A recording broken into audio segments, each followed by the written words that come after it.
పరిశుద్ధ నామమునకు మహిమ చేరును గాక. ఈరోజు మరొక వాగ్దానంతో ప్రభు మనతో మాట్లాడుతున్నారు. యెషయా గ్రంథం 65వ అధ్యాయము 16వ వాక్యాన్ని ప్రభు మనకు వాగ్దానం ఇస్తున్నారు.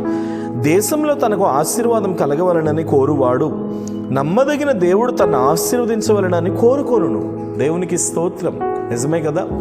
నువ్వు ఎక్కడున్నావో అక్కడ నువ్వు దీవించబడాలని ఎప్పుడు నువ్వు కోరుకోవాలి. కొద్దిమంది నోటి నుండి ఎప్పుడు శాపవచనాలే.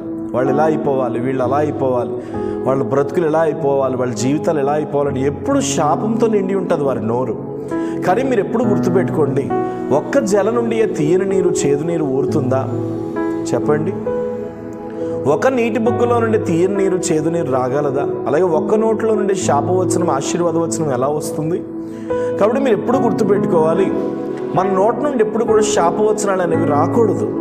ఎందుకంటే తండ్రి తన పిల్లల్ని ఆశీర్వదించినట్లుగా దేవుడు ఎప్పుడు మనల్ని ఆశీర్వదిస్తున్నాడు. ఈరోజు మనం ఈ స్థితిలో ఉన్నాము అంటే అది కేవలం దేవుని ఆశీర్వాదం.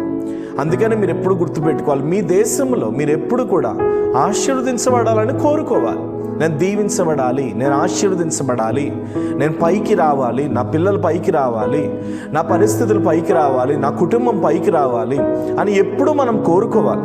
ఒక విషయం మీకు తెలుసా, ఎప్పుడైతే దేశంలో ఆశీర్వాదం కలగవలనని మనం కోరుకుంటామో నమ్మదగిన దేవుడు కూడా అనుకుంటాడంట, ఈ బిడ్డ ఆశీర్వాదం కావాలని కోరుకుంటుంది కదా, ఖచ్చితంగా నేను కూడా ఈ బిడ్డను నేను ఆశీర్వదించాలి. ఈ బిడ్డ ఆశీర్వాదం కావాలని కోరుకుంటుంది, ఖచ్చితంగా ఈ బిడ్డను నేను పైకి లేవనెత్తాలి.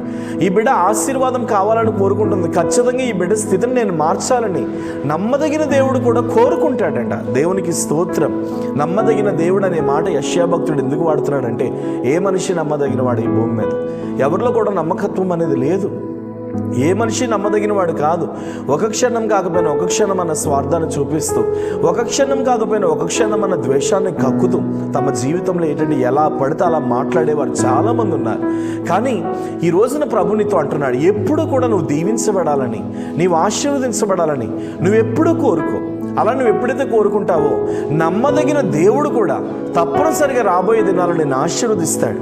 ఈ రోజున నీ ఇంటిలో పిండి పిసికి తొట్టే ఎండిపోయిన స్థితిలో ఉందేమో, బుడ్డులో ఉన్న నూనె అయిపోయిన స్థితిలో ఉందేమో, నువ్వు లేవలేని పరిస్థితుల్లో భయంకరమైన దుస్థితిలో నువ్వు ఉన్నావేమో.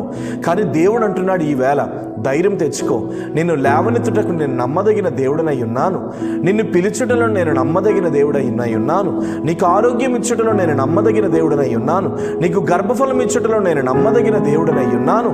ధైర్యం తెచ్చుకోమని ప్రభు మాట్లాడుతున్నాడు. కాబట్టి నమ్మదగిన దేవుడు నీ ఉన్న దేశంలో నిన్ను ఆశీర్వదించాలని కోరుకుంటున్నాడు. ధైర్యం తెచ్చుకో. ప్రేమ పరిశుద్ధము నమ్మకమైన తండ్రి, ఈ రోజున ప్రభువా మీరు మాట్లాడిన ప్రతి మాటను బట్టి నేను ప్రార్థన చేస్తున్నా. ఇదిగో నీ పిల్లలతో మీరు మాట్లాడిన రీతిని బట్టి వందనాలు. నమ్మదగిన దేవుడు నమ్మదగిన దేశంలో నన్ను ఆశీర్వదిస్తాడు. నా నోటి నుండి ఎన్నడూ కూడా శాపవచనాలు రాకూడదని మీరు మరొకసారి హెచ్చరించినందుకు స్తోత్రాలు.